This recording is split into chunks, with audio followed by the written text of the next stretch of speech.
Welcome back to Never Done Ask with me, John Martin, as we are celebrating Railway 200 by counting down 200 landmarks on the railway in the UK. We're going to start with number 21 on my list. This is the 6th of the 5th, 1833, and it is the founding of the Grand Junction Railway. This is by merging the rival Birmingham-Liverpool Railway Company with the Liverpool and Birmingham Railway Company. The company would go on to swallow up the Liverpool and Manchester Railway. The first season ticket was issued in 1834 at Canterbury on the Canterbury and Whitstable Railway. This was the first public railway in the south of England, and in fact opened before the Liverpool and Manchester Railway, but it was partially cable-hauled. The 9th of the 3rd, 1835, the opening of the Newcastle and Carlisle Railway, which once complete was linked the German Ocean, the North Sea, with the Irish Sea. However, the line had hit issues as the Act specifically forbade operation by steam locomotives.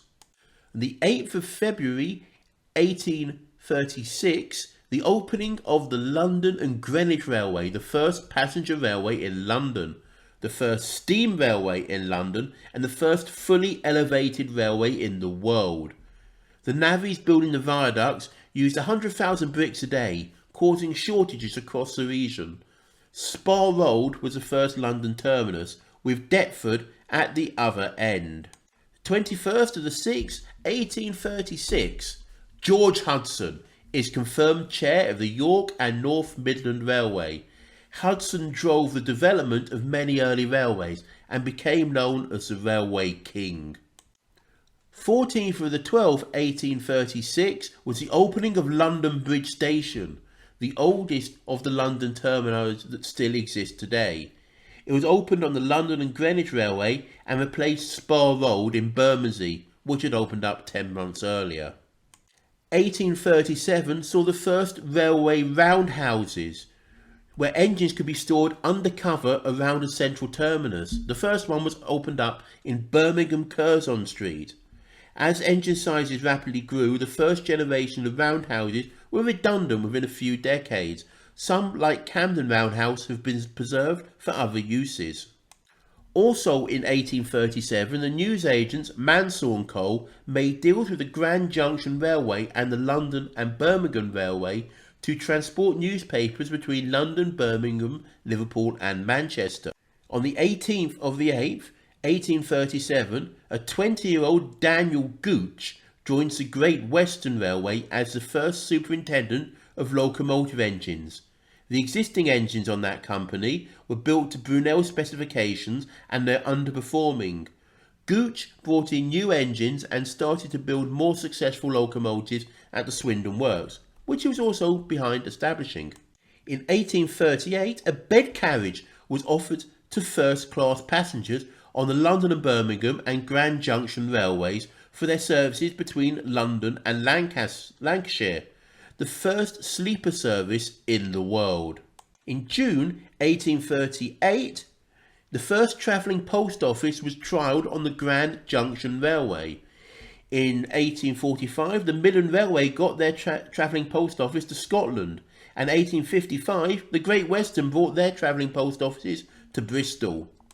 On the 19th of the 10th, 1839, George Bradshaw, based in Manchester, provided his first compiled railway timetable. As the number of railway companies increased, Bradshaw's guides became invaluable. In 1842, Thomas Edmondson, the chief booking clerk of Manchester and Leeds Railway in Manchester, introduced his ticket printing machine. Previously on the Newcastle and Carlisle Railway, he designed a cardboard pre-printed ticket, but as the amount of passengers grew, handwriting journey information wasn't practical. The Edmondson ticket machine included serial numbers, and these little bits of card were used all over the network and all over the world. Also in 1842, the first semaphore signals were installed on the London and Croydon Railway. Again in 1842, The Railway Clearinghouse commenced operations near to Euston Station. Its job was to work out how fares from passengers and freight could be shared between the many rail companies. As many of the new rail companies served the same cities and goods areas and had many lines and goods yards mixing with each other, the Railway Clearinghouse produced maps to make it clear what lines belong to which companies. Many of these maps have been archived and give people today an example of how complex the rail network was in the busy cities. On the 21st of February 1842, the Edinburgh and Glasgow Railway opened. This was the first intercity line in Scotland, and its terminus at Haymarket in Edinburgh is still in use today. On the 13th of the 6th, 1842, Queen Victoria travelled from Slough to Paddington, so became the first British monarch to use a train. In 1843, the Great Western Railway opened their Swindon works, midway between their terminals, and a place where the locomotives could be swapped so a fresh engine could tackle the gradients towards Bristol. Growing to employ 14,000 people and having a workshop that covered over 11 acres, the works and their supporting industries helped Swindon to grow into an important industrial town. The works had multiple shops, so that along with engine fabrication there were boiler makers, electrical shops, foundries, coppersmiths, carpenters and many other resources on site. Also in 1843, the Crewe locomotive works was opened by the Grand Junction Railway, that soon became part of the London and North Western Railway. Crewe works grew to employ 8,000 workers, and with many other industries in the town supporting the works, Crewe became a major railway town. With works and sheds situated there, Crewe grew to become a major railway junction as well as a location where locomotives heading long distance services could be swapped over. And landmark number 40, the opening of the Thames Tunnel. Mark Brunel had been working on it for 18 years with his son Isambard.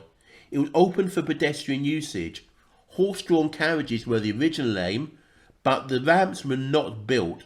But it wasn't a huge success, and soon became home to a more disreputable class of people. So this was my rundown from 21 to 40. We've still got, 160 more landmarks to go. So join us tomorrow for the next episode in this countdown. If you like what you've seen, like, subscribe. Please comment if you feel that is appropriate. I'll see you next time.